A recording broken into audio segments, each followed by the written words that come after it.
A brand new Kickstarter caught my attention today in the form of point-and-click adventure thriller Saint Kotar: The Yellow Mask. As a fan of old point-and-click adventures like Broken Sword, which developer Red Martyr Entertainment cite as an influence, and a game I included in my top 10 video game introductions of all time if you want to check that out. The art style caught my eye immediately. There is currently a free demo, a short slice of the game lasting about 2 hours in total, available for download on Steam, and the Kickstarter just launched today to complete the main game. So I thought I'd check it out to see if it would hold up to the high standard the likes of Broken Sword set, or is it just a pale imitation? Find out today with my preview for Saint Kotar: The Yellow Mask.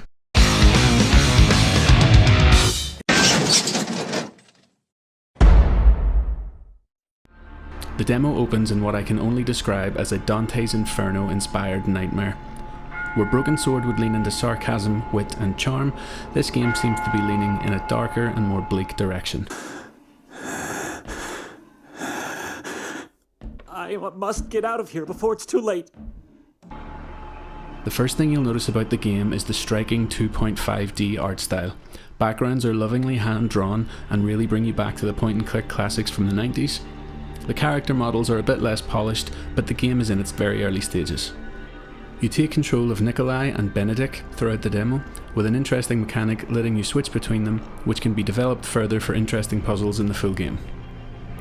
Both men are investigating the whereabouts of Victoria, Benedict's sister, and Nikolai's wife. Nikolai is a bit more forthcoming and direct. Benedict is a bit more timid and sort of reminds me of Rick Moranis' character from Ghostbusters. Gatekeeper! Have you seen that woman? Exploring the town and the surrounding area with the point-and-click puzzle mechanics never felt too forced or difficult. Picking up keys simply led to keyholes, or peering through a window could trigger the next scene. Nothing too frustrating. The game is fully voiced, but the dialogue can seem a little bit awkward at times, possibly due to localization and translation issues, and again, this is a game still very much in development, and the issues were nothing that would ruin the experience. Some of these awkward exchanges may even add to the strange tone the inhabitants of the town could set. I guess the things I said could sound strange. I guess even scary for a stranger. Most intriguing about the game, however, is the location itself.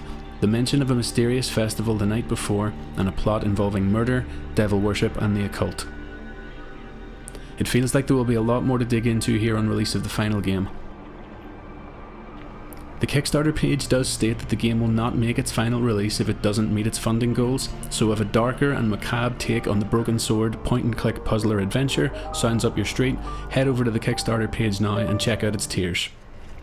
I'll put a link in the description below and will likely back it myself, as there's been a lack of this style of game for some time and I've always been a huge fan of the genre. Download the demo for yourself on Steam and see how you find it. I'll put a link for that in the description as well. Come back and let me know what you think of it. Thanks for watching this short preview and for sticking around until the end of the video. As always, press like if you enjoyed, hit subscribe for more videos like this in the future, and stay safe. Who have I heard then? You couldn't hear anyone's voice, because no one ever visits me.